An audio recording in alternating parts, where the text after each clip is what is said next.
I find this to be a remarkable development, and just as a political watcher, anyone who's a political junkie has to be uh, tantalized by the prospect of a real presidential buzz around Jerry Brown. I mean, this is a guy who's seen it all. He's had his ups, he's had his downs. He had to crawl his way back from hitting rock bottom politically in the 1990s. You know, had to crawl back, being mayor of Oakland and then attorney general, and finally got back in the governor's mansion. Now he's going where no one's gone before. You know, probably headed toward a fourth term as governor. And it's happening at an interesting time. You know, this isn't the Jerry Brown of yesterday, who was sort of an easily caricatured flower child liberal. You know, this is a guy who's had to fight members of his own party to exercise even the pretense of fiscal responsibility.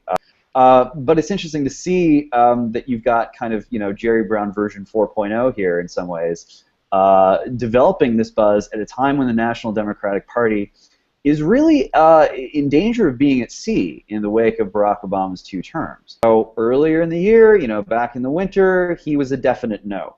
Now he's starting to say, you know, some funny things, and Gary Hart's telling Washington Post, you know, like, don't count out my old law school roommate. You know, you look at what Jerry Brown's done, and he's got some surprises. And this is, you know, Jerry Brown was a guy who wasn't afraid to mix it up in 1992 and challenge Bill Clinton for that nomination. You know, wouldn't endorse him. He's 75 years old now, but he's kind of hitting his stride in a strange way.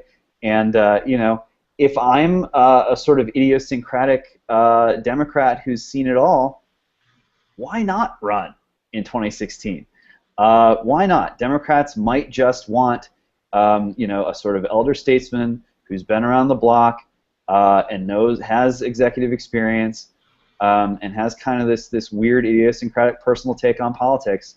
They might just look to a guy like that and say, you know, why not? Why not give him a chance to see what he can do?